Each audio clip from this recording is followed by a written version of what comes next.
And what's up, everybody? I'm back with another video game review, and today we are reviewing Mario vs. Donkey Kong 2 March of the Minis. Yes, so you want to know my first review of the original Mario vs. Donkey Kong, or it's Mario vs. Donkey Kong Miniland Mayhem, actually, for more specifics. But you want to know my so this is the second one that I played. I don't know if it's the first Mario vs. Donkey Kong game. I think that was on the GBA, which I have not played.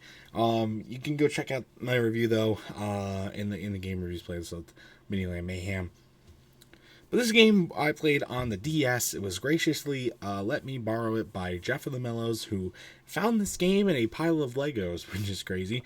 But yeah, thank you for letting me borrow it, giving me the chance to play it as always. It was a nice little thing to play to and from a football game, so that was good. But, if you also saw my review of Mario vs. Donkey Kong Miniland Mayhem, you know that I really did not care for the game as much as maybe other people did. So how did this game stack up? Okay, so let's jump right into it, shall we? First off, I do like the cutscenes. I think they're very well done for a DS game, as also for this game, especially compared to the in-game graphics. I think they are done really, really well, and I do like that. There's a nice little hint to Mario Sunshine in the game, in one of the worlds, which I think is really, really cool. It's not like something you got to be more of a hardcore fan to pick up on, but it's definitely, I do like it. Nice little touch, Nintendo. How about the levels? They are challenging, but they're not impossible to just beat. I don't know how you get 100% them though, especially as later on you go in the game when you have more mini Marios to keep track of, and the levels are larger, with a lot more complex items to it, and you have to be really quick. I don't know how you could do it. I really don't. It just seems almost like a very mundane task, and something just that I would not really incentivized to do. But as far as, just getting one or two mini Marios to the final, it's not that difficult. They usually add one or two that are like really easy to get to the end, if you know like some cool shortcuts or whatnot.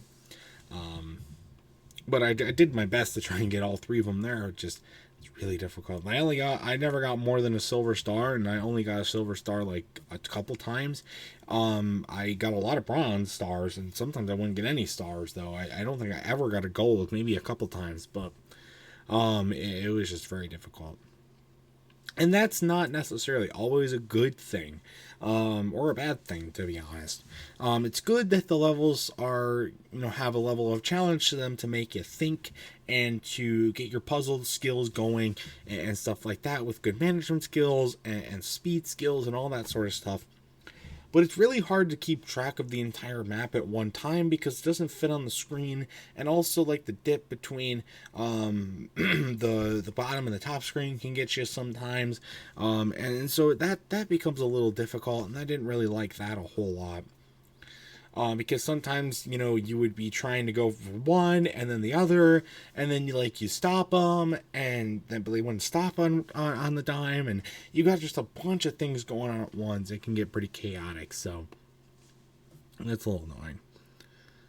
Then there's the boss battles. They aren't that great. They just kind of follow the same formula, where you're kind of just like doing the same thing over and over again. And you just have a million items falling down on you that you got to try to avoid. But also, Donkey Kong only has a very small amount of time that he's even on the screen for you to hit, and you got to be very accurate with that, and also fast. So it's a lot to balance there. And again, they're just very repetitive, and they're just not very well made, even with that repetitive formula either. The final boss of the game, though, is more what I would expect. It's definitely more elaborate, a lot more well done, had a lot more care put into it.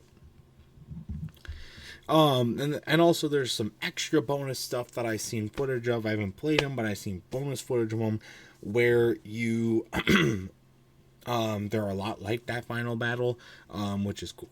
I like that, so, But really, in most of this game, it is called Mario versus Donkey Kong. There's a lot of Mario stuff in the game, but not a lot of Donkey Kong.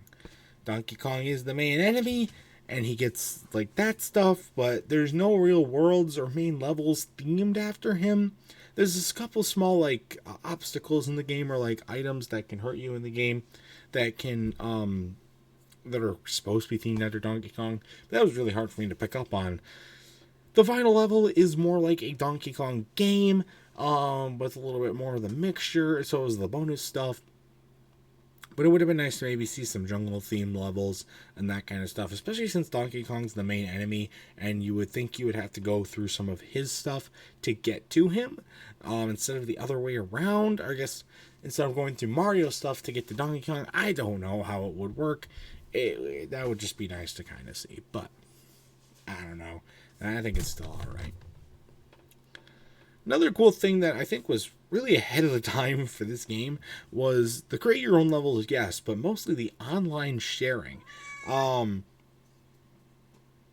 creating your own levels, that is something. I mean, like, it kind of feels like we're playing Mario Maker when you do that.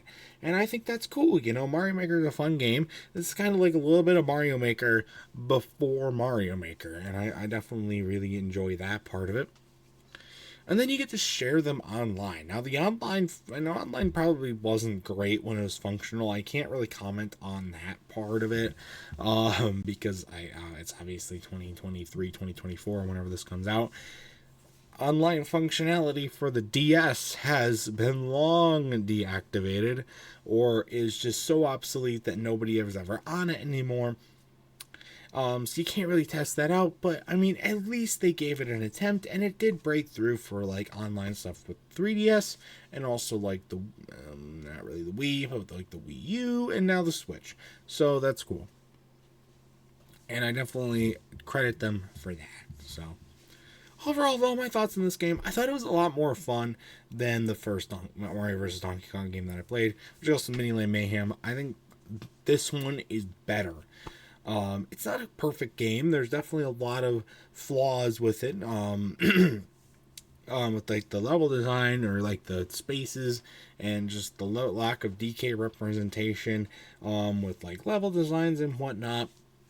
And of course, you know, there's some things that they tried and just didn't work out that well.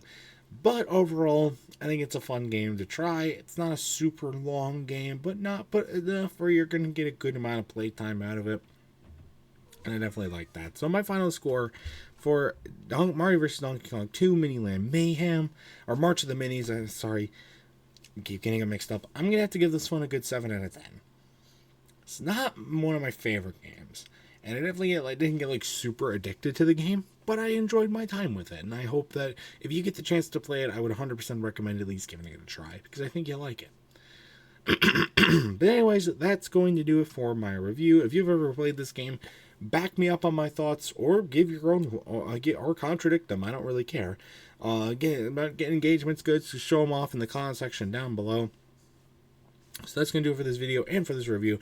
Stay tuned for much more amazing content, including more game reviews and other awesome stuff. Until next time, see you guys later. Goodbye.